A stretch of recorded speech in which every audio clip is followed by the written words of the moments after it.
చూస్ country delight, live better. ఇప్పుడే country delight app ని download చేసుకోండి.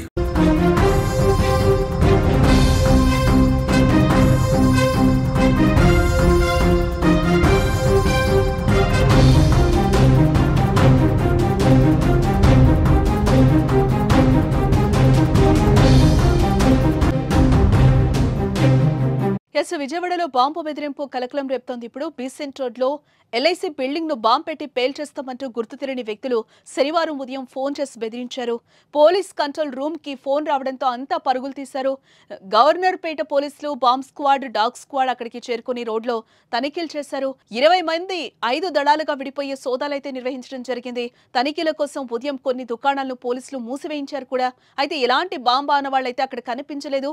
ముందు జాగ్రత్తగా అటు రైల్వే స్టేషన్, బస్టాండ్ లో కూడా పోలీసులు తనిఖీలు నిర్వహించినట్లుగా మనకైతే సమాచారం అయితే అందుతోంది. అటు పహల్గామ్ ఉగ్రదాడి తర్వాత దేశంలో మరిన్ని దాడులు జరిగే అవకాశం ఉందని నిఘా వర్గాలు ఇప్పటికే హెచ్చరికలు కూడా జారీ చేశాయి. దాంతో కేంద్ర ప్రభుత్వం అప్రమత్తమై అన్ని రాష్ట్రాలు, కేంద్రపాలిత ప్రాంతాలకు కీలక ఆదేశాలను అయితే జారీ చేసింది.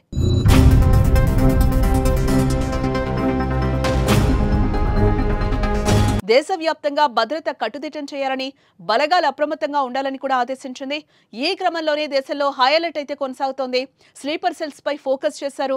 తెలుగు రాష్ట్రాల్లో కూడా 2 స్లీపర్ సెల్స్ పట్టుబడ్డారు. ఇప్పటికే కొద్ది రోజుల క్రితం సికింద్రాబాద్ కు చెందిన సయ్యద్ సమీర్, విజయనగరానికి చెందిన యువకుడు సిరాజ్ అరెస్ట్ అయ్యారు. వీరిద్దరూ ఏపీ, తెలంగాణలో బ్లాస్ట్లకు ప్లాన్ వేసినట్లుగా సమాచారం. వీరిని పట్టుకోవడంతో పెను ప్రమాదం తప్పినట్లయింది. ఈ పరిణామాలతో తెలుగు రాష్ట్రాల్లో ప్రజలు భయంతో ఉన్నారు. ఇలాంటి సమయంలో అయితే బాంబు బెదిరింపు బెజవాడలో అలజడిని సృష్టించిందని చెప్పుకోవచ్చు. ఒక క్షణం ప్రజలంతా భయాందోళనకు గురయ్యారు. ఫేక్ కాల్ అని తేలడంతో అంతా ఒక్కసారిగా ఊపిరి పీల్చుకున్నారు. యథావిధిగా వ్యాపార కార్యకలాపాలైతే కొనసాగుతున్నాయి.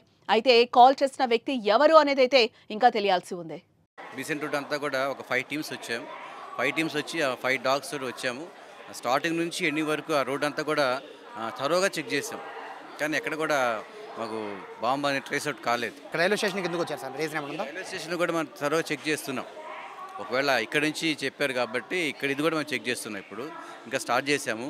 ఈ 1 ప్లాట్ఫామ్ అయిపోయింది. ఒకసారి చెక్ చేసాము ఆల్రెడీ. మళ్ళీ సెకండ్ టైం మళ్ళీ చెక్ చేస్తున్నాము. ఇక్కడ కూడా ఏమీ కనిపించలేదు మాకు ఏది కూడా.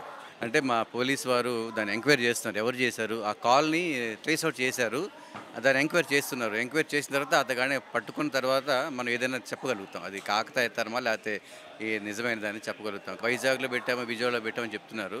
అది ఎంతవరకు నిజం అనేది ముందు మనం అయితే ఇక్కడ చెక్ చేసాము. ఇక్కడైతే ఏం లేదు. అటు పబ్లిక్ని కూడా మనం సెక్యూర్ చేసుకుంటూ, వారు కూడా ప్యానిక్ కాకుండా వాళ్ళు కూడా సెక్యూర్ చేసుకుంటూ, సెక్యూరిటీ ఇస్తూ మనం మన పని చేస్తున్నాము. కాబట్టి ఇప్పటి వరకు అయితే ఎటువంటి ప్రమాదం అయితే ఏం లేదు.